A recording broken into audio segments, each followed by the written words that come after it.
할렐루야, 할렐루야. 그렇습니다. 하나님을 찬양하는 것이 우리 하나님의 백성들이 의당해야 될 본분임을 잊지 않기를 간절히 빌고 소망합니다. 예, 이 시간도 보니까 우리가 18명이 모인 것 같아요. 두 자리가 남습니다. 아직 대형교회들은 중직자들만 모여도 예배를 드릴 수가 없어서 문을 꼭꼭 걸어 잠그고 있어요. 하지만 우리는 작은 교회로서의 강점이 이럴 때인 것 같아요. 오히려 저들이 예배 못 드리는 것을 우리가 예배 드림으로 이 난국을 헤쳐나갈 수 있기를, 우리의 기도가 진정 하나님 앞에 상달될 수 있게 되기를 주님 간절히 축원합니다. 새해가 되어서 이제 수예배는 첫 시간입니다. 언제나 처음이라는 단어는 우리를 설레게 하지요. 하지만 지금 많은 교회들은 수예배뿐만 아니라 새벽 예배, 주일 예배도 함께하지 못하는 안타까운 현실이에요. 일반적 모임은 5인 이상 금하지만 교회는 그나마 우리 지목교회를 위해서 주신 하나님의 은혜인 것 같아요. 우리 지목교회를 위해서 20명까지로 한정하고 있는데요. 이 또한 역시 우리는 감사의 이유가 됨을 여러분 잊지 않기를 바랍니다. 자, 오늘은 호람대오 찬양팀에 그렇습니다. 우리 시무 장로님 부부하고 피택 장로님 부부가 함께 이렇게 찬양을 하는데 참 좋습니다.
참으로 너무 보기 좋은 것 같습니다.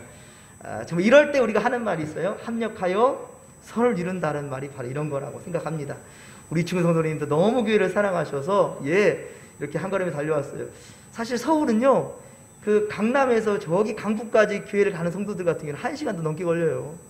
저희는 우리 진목교회가 전국구 교회가 될 수 있기를, 그런 초석을 다지는 그러한 일꾼을 하나님께서 보낸 줄로 믿습니다. 여러분, 모세가 약속의 땅 가나안 땅까지 들어가지 못하고 그가 르보산에서 그렇게 죽음을 맞이합니다. 하지만 그가 병들어서 죽은 게 아니고요, 하나님이 데려가셨어요. 자, 그러자 우리 여호수아는 그 다음 후계자로 지명은 됐지만 상당히 두렵고 떨리는 마음입니다. 왜냐하면 백성들이 모세만큼 여호수아를 따라주지 않거든요. 그리고 자기 또한 역시 그러한 경험도 없고 또 두려움 가운데 그렇게 있습니다. 우리 역시 새해를 시작하면서 여전히 코로나 사태는 심각한 단계이고요. 그리고 사회 곳곳이 무너지는 소리들이 막 들리고 있어요. 그렇죠? 사회 곳곳이 지금 무너지고 있어요. 그리고 교회도 이스라엘 포로기 때처럼 정말 많은 어려움을 지금 겪고 있습니다. 예배조차 마음대로 드리지 못하고 모임조차 함께하지 못하고 기도는 텅텅 비워져 가고 있어요. 하지만 여호수아에게 위로하신 하나님의 말씀이 이 시간 우리에게 임할 수 있기를 간절히 빌고 소망합니다. 우리 함께 새 힘을 얻는 아버지의 말씀을 우리가 한번 보도록 하겠습니다. 자, 같이 한번 읽어보겠습니다. 시작. 오직 강하고 극히 담대하여 나의 종 모세가 내게 명령한 그 율법을 다 지켜 행하고 우로나 자로나 치우치지 말라. 그리하면 어디로 가든지 형통하리니 내가 내게 명령한 것이 아니냐. 강하고 담대하라. 두려워하지 말며 놀라지 말라. 내가 어디로 가든지 내 하나님 여호와가 너와 함께 하느니라 하시니라. 아멘. 할렐루야. 예, 두려움에 떨고 있는 여호수아에게, 그런데 여호수아가 먼저 말하지 않았어요. 하나님, 나 두려워요, 나 걱정돼요, 근심이에요, 이런 말 하지 않습니다. 그를 먼저 아셔요, 하나님께서는. 예, 그렇습니다. 우리의 마음을, 우리보다 우리를 더 잘 아시는 하나님, 할렐루야, 우리를 지으셨기 때문이죠. 바로 여호수아에게 그 마음을 미리 아시고 하나님께서 이렇게 모세에게 함께 하셨던 것처럼 너하고 함께 해줄 거다. 내 하나님 여호와가 너와 함께 하느니라. 어디로 가든지, 네가 어디로 가든지 여호와 하나님이 너와 함께 하실 거라는 이 확신을 주셨습니다. 여러분, 올 한 해 살아갈 때에도 이 말씀 분명 잊지 마시고 정말 여호수아처럼 담대하게 이 모든 난국을 헤쳐나갈 수 있게 되기를 주님 간절히 축원합니다. 할렐루야. 자, 오늘 성경 본문은 예수님 고난과 부활과 승천하신 이후에 초대교회의 태동, 자, 초대교회가 세워지는 그러한 성장기의 내용을 담고 있습니다. 예수님의 제자들과 따르는 무리들은 예수님의 부활 승천을 경험한 후에 흩어지게 됩니다. 자, 그런데 사도행전 1장 4절에 보면, 사도행전 1장 4절에 보면 예수님은 사도들에게 분부하여 이릅니다. 자, 뭐라 하시냐면 예루살렘을 떠나지 말라. 예루살렘을 떠나지 말라. 그리고 내게서 들은 바, 주님께서 말씀하시는 거예요. 주님께서 말씀하시는 바, 아버지의 약속하신 것을 어떻게 하라? 기다리라. 예루살렘을 떠나지 말고 기다리라는 거예요. 주께서 약속하신 것이 임할 때까지. 예, 그렇습니다. 십자가 고난 순간에는 뿔뿔이 흩어졌던 제자들이었지만 이제 부활하신 예수님을 경험하게 된 이 제자들은 이제는 눈을 깜빡하지 않습니다. 세상이 뭐라 한다 할지라도요. 물론 많은 이들은 다 떠나갔지만 바로 제자들만큼은 남겨졌어요. 뿔뿔이 흩어지지 않냐고 예루살렘에 남았습니다. 그래서 그들은 예루살렘 근처 감람원과 다락방 다락방이 한 곳에 마음을 같이 모아서 오로지 기도에 힘썼다는 말이에요. 오로지 기도에 힘썼어요. 그럴 때 이제 주님께서 약속하신 대로 이제 그 역사가 일어납니다. 약속하신 것이 임하게 되는데 그것이 바로 사도행전 2장에 기록된 오순절 다락방에 임한 성령의 역사라는 말이에요. 예, 그렇습니다. 이후 예루살렘과 온 유대와 사마리아와 이제 땅끝까지 이제 나아갈 준비를 하는 거예요. 사도행전 1장 8절에 주님께서 명하신 대로 성령의 권능을 받은 이들은 이제 바나바와 사울을 선교사로 그렇게 파송합니다. 그래서 세계 선교의 앞장서는 안디옥 교회 설립과 멋진 성장을 이제 이루게 되는데요. 그 이야기가 바로 오늘 본문에 기록된 내용입니다. 사실 오늘 본문 19절에 보면 기독교에 최대의 위기가 있었습니다. 최대의 위기, 성령의 임함을 경험했는데 불구하고, 그러니까요, 사실은 교회가 성장해 갈 때 이거다라고 했을 때 깨달음이 올 때가 있어요. 그런데 그때 동일하게 임하는 게 뭔지 아십니까? 고난이에요. 환난이에요. 그러니까 우리가 영적으로 깨달음이 오는 성령의 임재함과 그 영적인 경험이 있는 그 와중에 악한 영들이 절대 가만히 있지 않죠. 그들이 이 좋은 기회를 놓치겠습니까? 이렇게 놔뒀다가는 예, 오히려 저들이 패망하게 될 것이고 복음의 진가를 모든 세상 사람이 알게 될 텐데요. 악한 영들은 이때를 절대 놓치지 않지요. 왜 그렇습니다. 이때 또 시험이 온다라는 거예요. 최대의 기독교의 위기가 옵니다. 그것이 뭐예요? 바로 사도행전 7장에서 사도행전 7장에 교회가 세운 7집사 중에 교회가 직분자를 세우는데 그 직분자의 집사 7 중에 한 사람, 바로 스데반 집사가 복음을 전하다가 돌을 맞아 죽게 된다는 거예요. 예, 그렇습니다. 유대인들의 복음을 전하다가 돌 맞아 죽게 돼요. 이 일로 예루살렘에 있는 교회에 큰 박해가 이제 시작되는 거예요. 이제 예루살렘 교회에 큰 박해가 시작되고요. 사도 외에 모든 사람들이 다 도망가고 다 떠나가 버립니다. 사도들만 남아있어요. 이것이 바로 사도행전 8장 1절입니다. 사도행전 8장 1절에 보면 사도들 외에 모든 그리스도인들은 전부 다 유대와 사마리아와 모든 땅으로 흩어져 버립니다. 자, 이것이 고난인데 아니요, 기회가 될 수 있다는 거예요. 주님 말씀하셨잖아요. 오직 성령이 너에게 임하시면 너희가 권능을 받고 예루살렘과 온 유대와 사마리아와 땅끝까지 이르라 그랬지 않습니까? 예, 그렇습니다. 사람들은 그렇게 능동적으로 못 움직인다는 할지라도 성령께서 이끌어 주신다니까요. 그러니까 성령께서는요, 고난을 통해서 쾅 침으로 흩어지게 만드는 거예요. 그러니까 이런 말 있죠, 여러분들.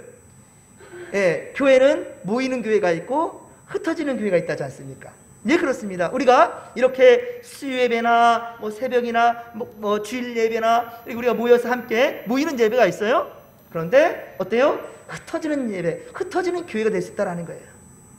예, 그렇습니다. 그러니까 고난, 바로 스데반 집사의 죽음으로 말미암아 그렇게 이제 뿔뿔이 흩어지게 되는데, 그러나 메카인 중심, 이 중심은 어때요? 예수님의 제자들이, 사도들이 지키고, 그리고 그들을 통하여서 온 각지로 흩어져서 복음의 역사가 일어나게 되는 것이죠. 그렇습니다. 하지만 성령의 능력은 이렇게 놀랍다라는 거예요. 처음 스데반 집사의 순교 이후 복음은 그런데 조심스럽게, 스데반 집사가 죽음 이후에 이제 교회 예루살렘 교회가 박해를 받으니까 조심스러운 거예요. 조심스럽게 복음을 전합니다. 오늘 보면 19절 하반절에 보십시오. 오늘 보면 19절의 하반절에 보면 복음은 누구한테만 전했어요? 유대인들에게만요. 자, 보십시오. 19절 하반절입니다. 자, 흩어진 자들이 베니게와 구브로와 안디옥까지 이르러 유대인에게만 말씀을 전하는데, 누구에게만? 유대인에게만 복음을 전하는데, 그렇죠? 일단 믿는 자들끼리 뭉친다는 거예요. 여러분 지금도 보십시오. 물론 빈자리가 많아서 그 성도들이 우리 성도가 아닌 건 아니지만 이 시간도 보십시오. 복음의 열정이 있고 교회를 좀 더 사랑하시는 분들이 이 수예배를 지금 채웠지 않습니까? 예, 그렇습니다. 일단은 지금 코로나 사태에는 전도랄지 이런 것들이 많이 어려울 수 있어요. 하지만 이때 우리가 손 놓고 있어야 되겠느냐? 아니라는 거예요. 이 코로나 사태에 어떻게 되느냐? 우리끼리 할 수 있는 한 최선을 다해서 예배할 수 있다는 거예요. 할렐루야! 그것이 바로 지금 이 말씀이에요. 유대인들에게만 말씀을 전하는데, 19절 하반절에 유대인에게만 말씀을 전하는데 라고 되어 있어요. 자, 그런데 그 와중에 안디옥에 있던 이방인들도 복음을 듣게 됩니다.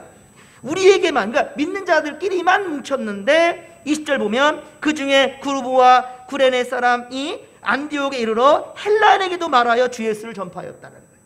헬라인은 이방인입니다. 그러니까 지금 구레네와 구브로 이 전부 다 이방 사람들이에요. 그러니까 그 사람들이 저들 뭐 한다냐?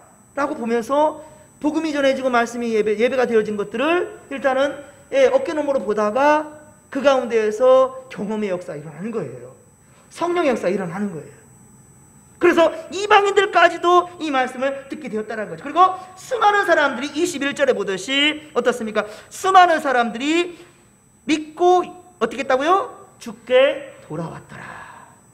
수많은 사람들이 여기라는 말은 뭐냐면 불신자들이에요. 세상 사람들입니다. 그런데 바로 믿는 자들의 열정적인 그 믿음의 모습을 보고, 그것을 보고 수많은 사람들이 믿고 죽게 돌아왔더라라고 21절에 말씀하고 있죠. 여러분, 아직도 복음을 전하는데 여러분 망설임이 되십니까? 특히 부모나 자식 혹은 형제와 이웃들에게 예수님을 전하는데 여러분들 주저하십니까? 그것은 내가 하려고 하니까 힘들어지고요, 내가 하려 하니까 답답하고 막막한 거예요. 전적으로 성령의 능력에 한번 맡겨보시라는 말이에요. 예수님의 12 제자들이요, 예수님 십자가 고난 가운데 어떻게 했어요? 다 도망갔어요. 다 도망갔어요. 수석 제자인 베드로마저도 부인하고 도망갔는데 그것도 너무나 심한 부인을 했어요. 예수님 앞에. 그쵸? 예. 저주하고 맹세하고 그렇게 부인하잖아요. 자기 살라고 도망가잖아요. 그런데 어떻습니까? 성령이 임하니까 이제는 어떻습니까? 죽으면 죽으리라가 되는 거예요. 죽으면 죽으리라. 이렇게 변할 수 있느냐? 그것은 단 한 가지입니다. 성령의 충만함을 받으니까 이렇게 될 수 있다는 겁니다. 그러니까 주께 맡기게 되는 거예요. 로마서 10장 17절에 말씀이 딱 맞습니다. 로마서 10장 17절 말씀 보면 믿음은 어떻게 난다고요? 믿음은 들음에서 나요. 그 듣는 것은 뭘까요? 그리스도의 말씀이에요. 할렐루야. 믿음이라는 건 들어야 한다. 듣지 않는데 믿음이 생긴다. 이건 새빨간 거짓말입니다. 어떤 사람들 기도만 하면 된대요. 어떤 기도의 대상자, 전도 대상자가 있는데 기도만 하면 된대요.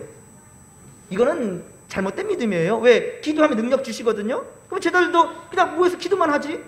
아니었어요. 기도하고 전하고 기도하고 전해요. 지금 이렇게 살벌한 상황이에요. 스데반 집사가 죽었으니까 복음을 전하다가. 그러니까 자기들끼리 복음을 전한다 할지라도 상당히 조심스러운 상황이었어요. 그럼에도 불구하고 말씀이 새어나가잖아요.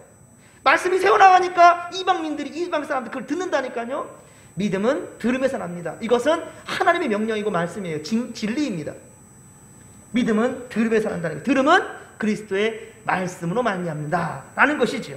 선행으로서 구원받는다? 여러분들 사실은요, 선행을 많이 하는 종교 중에 기독교가 1등이면 얼마나 좋겠습니까?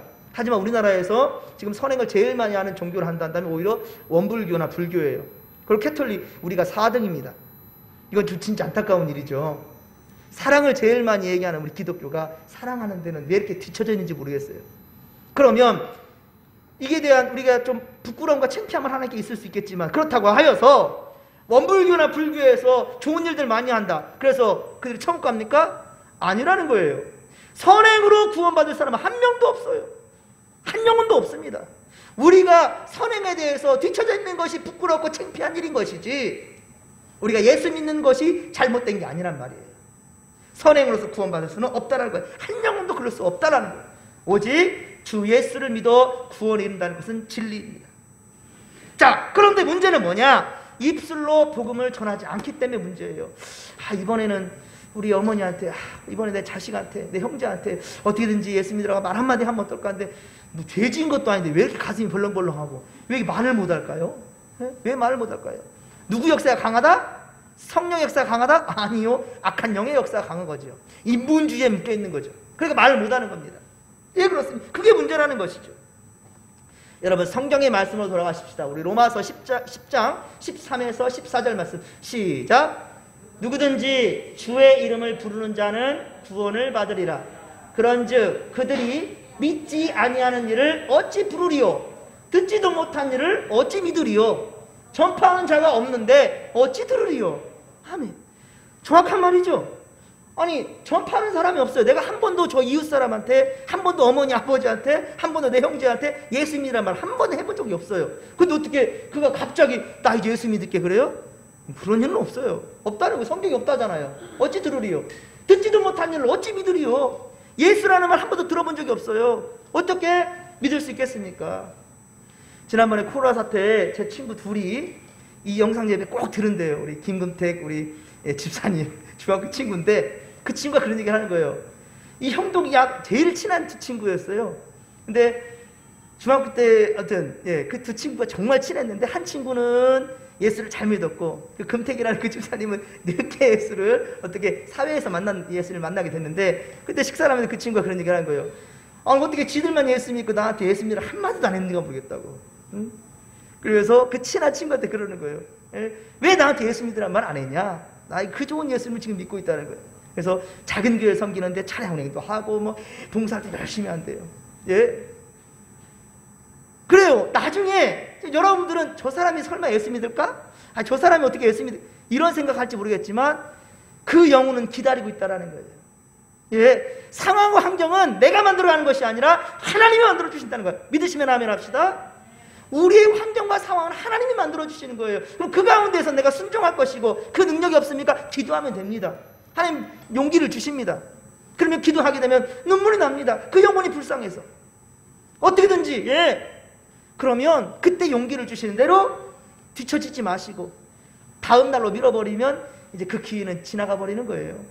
마음에 감동이 왔을 때 분명히 여러분들은 순종하시고 일하면 그 가운데 누가 일하시냐? 하나님 일하신다는 거예요. 있지 않은 일을 어찌 부를 수가 있겠느냐? 그런데 중요한 건 구원 보십시오. 어떻게 구원받는다? 누구든지. 대상은 누구든지예요. 누구든지. 유대인들만이 아니라는 거예요. 이들은 지금 유대인들끼리 자기들끼리 예수 믿는 사람들끼리 지금 모여서 어디든지 말씀을 전해요. 19장 하반절처럼. 그런데 어떡합니까? 아니에요. 그 가운데에서 듣는 귀가 있다라는 거예요. 그때 누구든지 주의 이름을 부르는 자는 구원을 받으리라. 이것을 절대 여러분들 잊지 않기를 주의 간절히 축원합니다. 여러분, 스데반 집사의 순교 이후에 흩어진 그리스도인들을 잡아들이는데 가장 앞장선 사람이 누구죠? 사울이었습니다. 나중에 바울 된 사람이죠. 사도 바울. 바로 이 바울 된 사울이었는데, 그래서 사도행전 8장 3절, 사도행전 8장 3절에 보면 사울이 교회를 잔멸할세 각 집에 들어가 남녀를 끌어다가 옥에 집어넣는 거예요. 스데반 집사가 죽은 게 7장이었거든요. 사도행전 7장에 스데반 집사가 죽을 때 그의 옷을 사울 그 청년 앞에 갖다 놨다 했어요. 옷을. 그러니까 어쩌면 그걸 지휘준도한 게 사울이었을지도 모를 일이에요. 그런데 그가 그런 이제 스데반 집사까지 죽으니까 이제 교회를 잔멸한대요. 잔멸. 교회마다 가만두지 않는 거예요. 그 열정으로서 그렇게 핍박하고 나섭니다.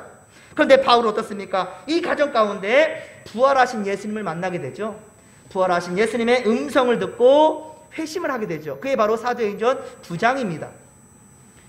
아나니아를 통해서 그런데 감겨진 눈이 이제 떠지게 되지요. 눈을 멀었던 눈이 이제 사울의 눈이 떠지게 됩니다. 오늘 보면 25절에 보듯이 또한 바나바를 통해 인도함을 받아 안디옥으로 오게 되지요. 그리고 그곳에서 진정 그리스도의 일꾼이 됩니다. 그리스도의 일꾼이 돼요. 그리고 사도행전 13장 이후로는요, 복음을 위해 목숨을 걸고 달려드는 그러한 바울이 됐다는 거예요. 바울. 이후로부터는 사울이라는 이름이 등장하지 않아요. 또한 사울이 이 바울 된 사울이 이 서신서를 13권을 썼지만 단 한 번도 사울이라는 이름을 등장하지 않습니다. 모두 바울입니다. 그렇게 변화의 역사가 일어난 거예요. 어떠할 때? 말씀을 들을 때. 말씀을 들어야만이 그 역사가 일어나는 거예요. 그래서 올 한 해 우리 진목교회 표어가 바로 뭐라고요? 하나님을 예배하는 교회라는 거예요. 하나님을 예배하는 교회. 쉬움에서도 어려운 일이죠. 그죠? 지금 특히나 이 코로나 사태, 쉬움에서도 어려운 일이에요. 하지만 우리가 한번 해보자고요. 왜? 하나님이 기뻐하시니까요. 지금 핍박받는 와중에서도 이들은 모여서 예배했다니까요. 지금 모이지 말랬죠? 더 좋은 거 있네요. 예전 글쎄요, 90년대만 하더라도 힘들었을 거예요. 90년대 초 때만 하더라도요. 하지만 지금은 어떻습니까? 모든 누구든지 핸드폰을 다 갖고 있고요. 영상 매체가 얼마나 발달됐는지. 아마 1900년 초 때 이렇게 코로나가 왔다 한다면 그때는 정말 집합이 금지되면서 예배를 드리는데 상당히 힘들었을 거예요. 하지만 지금은 어떻습니까? 핑계할 수가 없다는 거예요. 그렇습니다. 우리가 오늘 부분에서 소문난 교회, 자 오늘 제목에서 보듯이 소문난 교회로 모이는, 그쵸? 소문난 교회, 모이는 교회로 그렇게 변화하는 교회가 되는 길은 세 가지를 한번 정리해 보았습니다. 자, 첫 번째 뭐라고요? 하나님을 예배하는 교회다. 그런 하나님을 예배하는 교회가 소문난 교회요, 모이는 교회가 될 수 있다는 거예요. 그렇습니다. 스데반 집사 이후에 흩어진 무리들이 그냥 신앙을 포기하지 않았다니까요. 흩어진 무리들이 무서워서 흩어졌지만, 그러나 그 흩어진 자리에서 그냥 포기한 인생이 아니라 바로 모여서 예배했다라는 거예요. 물론 조심스럽게 아까 말씀드린 유대인들에게만 복음이 그렇게 시시시 하면서 전했어요. 오죽하면 초대교회 때요, 예수란 예자도 쓸 수 없기 때문에 그들이 서로 기독교인이라는 걸 표현한 게 뭐였는지 아세요? 물고기 그림이었어요. 물고기 그림. 익투스라고 하거든요. 물고기 그림. 익투스, 그 안에 써있는 그 약자인데, 그 익투스라는 걸 풀어보면 주는 그리스도시요 살아계신 하나님의 아들이시니이다. 이 고백을 나도 하고 당신도 하고. 그래서 바닥에다가 말은 못하니까 물고기 그림을 그리면 상대방도 끄덕끄덕, 아, 기독교인이구나, 이렇게 의사소통을 했다라는 거예요. 그런 시대가 있었어요. 예. 네, 그렇습니다. 조심스럽게 유대인들에게만 그렇게 말씀을 전했는데, 즉 유대인 위주로만 예배가, 지금 우리처럼 우리 전도가 안 되잖아요. 그렇죠? 우리끼리만 어쨌든 지금 예배가 드려지고 말씀이 선포되고 있지만, 이 지역의 이방인들도 결국은 말씀을 듣게 되고 변화가 일어난다는 거예요. 예. 자, 그래서 하나님께서 나한테 그런 신호를 주신 것 같아요. 지난번에 제가 말씀드렸잖아요. 유튜브에 이게 영상을 올렸더니만 그 유튜브에 새벽 예배를 쳤다는 거예요. 그분 다시 연락왔으면 좋겠는데, 이 영상 보시고 제발. 예, 유튜브에 새벽 예배를 쳤는데, 새벽 예배를 올리는 거 제가 계속 올리고 있으니까 그걸 보고 연거푸 두세 편을 보다가 정말 하나님을 잃어버리고 신앙의 방황기가 있었는데, 그 말씀 가지고 다시금 회복기가 왔다라고 얘기하잖아요. 그걸 보면서 제가 지금도 너무 피곤하고 힘들지만 새벽 때마다 수요예배 끝나면 계속해서 이게 영상을 제가 올리고 있습니다. 예, 그래요. 그러니까 정말 우리가 어떻게든 핑계대려 하지 말고 최선을 다하여서 예배자로 나아가는 것, 그게 중요하다는 거예요. 예. 자, 그리고 두 번째, 소문난 교회로 모이는 교회는, 소문난 교회요 모이는 교회란 하나님을 예배하는 교회고, 둘째는 서로를 어떻게 한다고요? 용납하고 협력하는 교회다. 서로를 용납할 줄 알고 협력할 줄 아는 그런 교회가 소문난 교회고 모이는 교회, 즉 성장하는 교회가 될 수 있다는 겁니다. 여러분, 사울은요 유대인을 핍박하는데 가장 앞장선 사람이었지만 자신이 메시아 곧 그리스도를 핍박한 줄은 몰랐어요. 다메섹으로 향하는 중이었습니다. 그것도 자기 나라도 아니, 이스라엘 땅도 아니에요. 예, 수리아의 수도인 다메섹으로 향하고 있어요. 그런데 그 가운데 음성이 들립니다. 뭐라고 했어요? 사울아 사울아, 네가 나를 왜 핍박하느냐? 당신은 누구이까? 이런 일이 다 있어? 나는 내가 가졌던 신념이 예수 믿는 그 나쁜 것들, 그것들 때문에 유대교가 무너지고 있다, 야훼 신앙이 무너지고 있다는 게 자기의 신념이었어요. 그래서 예수 믿는 사람들 다 잡아들이고 그렇게 핍박하는 것이 하나님의 의라고 생각했어요, 사울이었을 때. 그런데 음성이 들리는 거예요. 사울아 사울아, 네가 나를 핍박하느냐?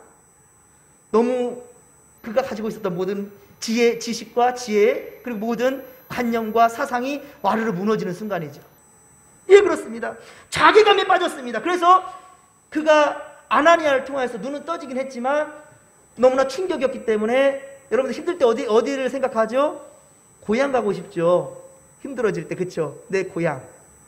그래서 우리 진목계 가족들도 후손들도 저는 정말 그래요. 우리 진목교회가 모교라는 사실 잊지 않고 항상 다른 교회를 섬겨도 한 번씩 교회에 오셔서 내 모교가 이렇게, 그래, 여기서 내가 이렇게 섬기고 사랑했는데, 그런 좀 추억을 가져갔으면 좋겠어요. 저만 그런가요? 저는 그렇게 내 모교 이평교회만 가면 그렇게 행복한데 그런 마음이 없을까? 지금 자괴감에 빠져있는 이 사울은 어때요? 고향 길리기아 다소로 갑니다. 길리기아 다소로 가요. 그래서 충격에 휩싸여 있어요. 이때 25절, 오늘 보면 25절에 보듯이 바나바가 사울을 찾으러 온 거예요. 사울을 찾으러 온 거예요. 바나바가 누굽니까? 여러분, 바나바가 누구입니까? 24절. 자, 오늘 보면 24절을 같이 한번 읽겠습니다. 바나바는 착한 사람이요 성령과 믿음이 충만한 사람이라 이에 큰 무리가 주께 더하여지더라. 아멘. 예, 그렇습니다. 여러분, 바나바는요 영향력 있는 사람이었어요. 영향력 있는 사람. 사람은 착한 사람에게 많이 모이죠. 여러분들, 착한 사람에 사람들이 모이게 되어 있어, 그렇죠? 예. 특히 성령과 믿음까지 충만한 사람이란다면, 성령이 충만하고 은혜가 충만한 사람이 어때요? 항상 사람들이 따를 수밖에 없지요. 예, 그렇습니다. 당연한 거죠. 큰 무리가 따르는 것은요. 사도행전 4장 36절, 사도행전 4장 36절에 보면 바나바는 원래 요셉이라는 이름을 가지고 있었어요. 이 당시 때요, 요셉, 시므온, 마리아, 아주 흔한 이름 중이었어요. 예, 우리나라 옛날에 철수나 순이처럼, 예, 요셉이었어요. 원래 이 바나바라는 사람의 이름은 여기 4장 36절에 보면요, 원래 요셉이었는데 사도들이 그 이름을 바나바로 이름을 고쳐준 거예요. 바나바라. 야, 너는 꼭 바나바야. 네 이름 우리가 고쳐줄게 해서 바나바로 고쳐졌습니다. 그 이름인즉슨 위로의 아들이라는 뜻이에요. 위로하는 사람이라는 뜻이에요. 위로하는 사람. 얼마나 다른 사람들의 마음을 만져주고 위로해 주는데 열심을 다했으면 사도들이 그 요셉이라는 사람의 이름을 바나바로 이름을 고쳐줬겠습니까? 그렇죠? 예, 그렇습니다. 바나바는 항상 나보다 남을 이해하고 그 사람의 입장에서 헤아려 줄 수 있는 그런 참 착하고 선한 사람이었다라는 거예요. 사랑하는 성도 여러분, 우리도 올해 바나바와 같은 사람들이 많아지기를 소망합니다. 그러면 여러분이 가는 곳곳마다 사람들이 몰려들게 되고요. 그때 여러분들 멋지게 얘기하는 거예요. 우리 진목교회 한번 와봐요. 우리 진목교회 얼마나 멋진 줄 아십니까? 그때 자랑하는 거예요. 여러분 믿는 하나님 자랑하는 거예요. 예, 그렇습니다. 바나바가 그랬다는 거예요. 그러니까 다른 곳으로 안 가고 안디옥으로 계속 몰리게 되는 거예요, 사람들이요. 예. 지나간 사람들도 안디옥으로 몰리는 거예요. 지나간 사람도 진목교회로 몰릴 줄로 믿습니다. 누구 때문에? 바나바와 같은 우리 진목교회 성도들 때문에 그런 역사가 올 한 해 분명 있게 되기를 주님 간절히 축원합니다. 축원합니다. 사랑하는 성도 여러분, 그렇습니다. 자, 바나바는 그 이름처럼 위로하는 사람이라 바울을 바로 안디옥으로 데려온 거예요. 안디옥으로. 누가 그 일을 하겠습니까? 그리고 그와 함께 1년간 무리를 가르쳤대요. 1년간 함께 했어요. 그리고 그곳은 모이는 교회가 된 거예요. 모이는 교회가 된 거예요. 오늘 우리 제목처럼 소문난 교회, 이제는 모이는 교회가 된 거예요. 모이는 교회. 그리고 포람되어 하나님 앞에 모여든 무리들은 비로소 그 이름이 뭐라 불렸다고요? 그리스도인이라 라고 불렸다는 게 그리스도인이라. 어떻게 이런 일이 일어날 수 있겠습니까? 바로 바나바는 개인의 인기보다도 하나님의 영광을 위한 사람이었다는 거예요. 여러분들도 아까 착한 사람이고 선한 사람이고 참 좋은 사람도 되라고 했는데, 그러면서 많은 사람들이 따르게 될 때는 여러분이 그 영광을 가로챌 생각하지 마세요. 예, 그 누가 칭찬한다 한다면 그 순간 점선해질 줄 알고, 그리고 그 칭찬받는 그 자리에 주님의 영광을 드러낼 수 있는 믿음의 고속들 되게 주님 간절히 축원합니다. 예, 그렇습니다. 예, 그 누구든 배척하지 않고 따뜻하게 받아주고 맞이해주는, 결국 합력하여 선을 이룰 줄 아는 그런 사람이 바로 바나바였다라는 거예요. 예, 위로하는 사람이라는 뜻이랬죠. 바나바라는 뜻은. 바나바는 유대인들의 눈에 까신, 유대인들 아직은 믿음이 안 가. 왜 그러냐면 교회를 잔멸하는 사람이었다니까요. 누가? 사울이라는 사람이. 너무 많은 핍박을 줬던 그런 사람이, 악한 사람이에요. 유대인들한테는요. 유대인들 중에도 기독교인들한테. 유대인들은 아니고요. 예, 야훼 신앙만 따라가는 그런 사람들은 아니고 그리스도 예수를 구주로 영접한 그런 사람들은 일단은 사울이 싫어요. 교회를 잔멸했던 그런 사람이니까. 예, 그런데 바나바는 1년간이나 사울과 함께 했다라는 거예요. 그래서 이 안디옥 교회에서 사역했다는 거죠. 하지만 어떻습니까? 자신의 의를 드러내지 않았어요. 바나바는 자기의 의를 드러내지 않습니다. 소문난 교회요, 모이는 교회요, 건강한 교회가 되기 위한. 그래서 세 번째는 뭐냐? 세 번째는 뭐냐면 나를 드러내지 않는 교회라. 자, 다시 한번 첫 번째부터 시작. 하나님을 예배하는 교회, 서로를 용납하고 협력하는 교회, 나를 드러내지 않는 교회라. 나를 드러내지 않는다는 말이에요. 여러분, 많은 사람들이 바나바를 따라요. 특히나 이 사울이라는 사람, 이 바울 된 이 사울은 어쨌든 바나바가 데려온 사람이잖아요. 그렇죠? 그러니까 바나바는 의인일 수 있어요. 이 생명의 의인이고 나를 어떻게든지 깨우침해주는 스승과 같은 사람이죠. 그런데 어떻습니까? 무리들은 바나바파로 몰리지 않습니다. 바나바파 아니에요. 바나바파가 아닙니다. 오직 예수 그리스도의 사람들의 무리들로 만들어가는데 최선을 다한 바나바였다라는 거예요. 자기 인기도를 위해서 사람들을 그렇게 끌어모은 게 아니었다는 것이지요. 정치판에도 보면 같은 정당 안에도, 같은 한 정당 안에도 참 추종하는 사람의 이름을 따라서 계파별로 나눠지는 것들을 보잖아요. 참 안타깝지 않습니까? 우리 한국당에 그 조그마한 땅덩어리인데도 그렇게 지역 감정이 풀어지지 못하는 게 상당히 안타깝지 않습니까? 뭐 그렇게 그냥 서로의 생각들만 고집하고 있는지. 하지만 여러분, 우리는 오직 그리스도인이며 예수쟁이라는 사실에 대해서 여러분 감격해 할 수 있기를 주님 간절히 축원합니다. 나는 예수쟁이라, 나는 예수 믿는 사람이라, 나는 그리스도인이라, 나는 진목교의 성도라 라는 좀 프라이드를 좀 가졌으면 좋겠습니다. 이것을 배운 바울이 어땠습니까? 이것을 바나바로부터 배운 바울은 자기를 드러내지 않는 이 바나바 팔을 형성하지 않고 그리스도인이라고 만드는 그 과정을 바울이 보니까 이제 자기 깨달음이 있는 거예요. 그래서 고린도 교회, 고린도전서 1장에 보면 4개의 당파로 갈라지지 않습니까? 바울파, 게바파, 그리고 그리스도파, 그리고 아볼로파, 4개의 파당을 짓는데 바울이 진덜머리를 느끼는 거예요. 그러면서 고린도전서 1장 13절, 고린도전서 1장 13절에 바울이 이르기를 그리스도께서 어찌 나누어졌느냐? 그리스도가 나누어졌느냐? 아니라는 거예요. 바울이 너희를 위하여, 바울이 자기가 내가 너희를 위해서 십자가에 못 박혀 죽었냐? 내가 죽은 게 아니야. 왜 바울파로 따라오느냐? 바울파를 형성하지 말라는 거예요, 바울은. 근데 오히려 사실 보십시오. 내가 사람한테 좀 인기를 받으면 왠지 으쭐해지잖아요. 안 그래요? 좀 으쭐해지잖아요. 내가 좀 인기가 좀 높아지면.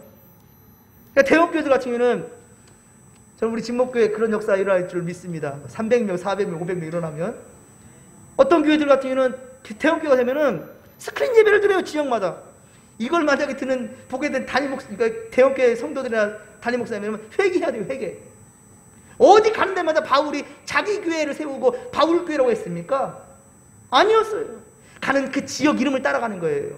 옛날에 여러분 다 아시죠? 다 지역이, 우리 진목교도 그죠? 이 진목리예요, 진목리, 그치? 진목 삼리. 그래서 진목교회예요. 예. 순지교회가 있는 거고요. 그 지역의 이름을 따라가는 거예요. 에베소 교회, 고린도 교회, 빌립보 교회, 다 그 지역 이름이에요, 여러분들. 그런데 내가 설교 잘하고 성도들이 많이 늘어나니까 성전 1성전, 2성전, 3성전, 3, 4성전을 만들어 놓고 예배하는 거, 이건 정말 회개할 짓이죠. 회개할 일이죠. 그러면 안 돼요. 교회를 어떻게 보면 성장이 되면 부목사를 통하여서 교회를 분립시키고 그 지역 이름을 따라서 또 하나님의 교회로 가는 거, 그게 진리죠. 어쨌든 바울은 진돌머리 느끼는 거예요. 왜 내가 너희를 위해 죽어준 게 아니야. 그리스도 예수께서 십자가를 지신 것이지. 고린도전서 1장 13절에 그렇게 말합니다. 그리고 바울의 이름으로 너희가 세례를 받은 줄 아느냐? 바울의 이름으로 세례를 받았느냐? 아니라는 거죠. 오직 성부와 성자와 성령의 이름으로 세례를 받지 않았느냐? 그래서 바울은요, 그 다음 뭐라고 합니까? 나는 너희들한테 세례 안 준 것이 참 다행이라 생각한다. 바울이 그렇게 고백합니다. 왜 그러냐면 내가 세례 주면 내 뒤로 붙으니까. 그래서 나는 세례 주지 않는다. 이렇게까지 얘기하고 있어요. 세례라는 것은 매우 중요한 것임에도 불구하고 바울이 그거 모르겠습니까? 그럼에도 불구하고 그래 그러면 내 이름 말고 다른 사람이 줘. 난 세례 안 줄란다. 그렇게 말하는 우리가 바울을 보게 되지 않습니까? 그렇습니다. 사랑하는 성도 여러분, 소문난 교회, 모이는 교회는 하나님의 말씀을 듣는 교회라는 거예요. 하나님의 말씀을 들을 때 믿음이 생기는 거예요. 구원에 이르게 된다는 거예요. 예배가 살아나는 그러한 우리 진목교회 2021년도가 되기를 주님 간절히 축원합니다. 그럼 목사님 지금 코로나 사태니까 좀 기다렸다가요? 아니요. 왜 기다려요? 왜 기다립니까? 여러분 지금 코로나 사태라고 예배 못 드려요? 아까 말씀드렸잖아요. 예배에 대한 사모함이 있고 교회에 대한 열정이 있고 감사함이 있고 사랑하는 마음이 있으면 주중에 얼마든지 교회 올라올 수 있어요. 또한 영상 예배, 내 스마트폰이 없어서 못 듣는다? 그러면 옆집 뒷집 가면 돼요. 그리고 부탁하면은 우리 김삼미 권사님이나 유진희 집사님도 당장 달려갈 것 같아. 그쵸? 모 권사님이 나 영상 예배 드리고 싶은데 내가 스마트폰 그런 게 없어요.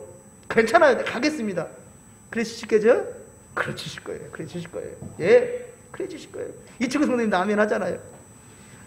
그런 기기가 없어서 예배를 못 드린다, 이런 핑계 할 수 있겠습니까? 아니지요, 여러분. 아니지요. 저는 지금도 얼마든지 우리 진목교회는요 예배 성장할 수 있다고 생각합니다. 오히려 여러분 항상 말하죠. 이때예요, 이때. 이때라 주의 국률 바랄 때가 바로 이때고요. 주님께서 구원할 때가 바로 이때고요. 할렐루야. 우리가 진실로 예배하고 소문난 교회, 모이는 교회가 될 수 있다는 게 바로 이거라는 거예요. 대형교회들 보면은 물론 수가 많아서 그럴 수 있지만 모르겠습니다. 젊은 신들 보면 실황 예배가 진행될 때 막 댓글도 달고 그러는데 요즘은 이제 그거 못 달게 하고 들어오는 것만 확인한다는데 막 수백 수천 명이 막 들어오더라고요. 여러분들 혹시 유튜브에 진목교회를 치면 우리 말고 다른 교회가 나오는 거 보셨습니까? 혹시 그 진목교회가 있는데 거기 보니까 조회수가 어마어마하더라고요. 대형교회니까 좀 그럴 수도 있겠죠. 예?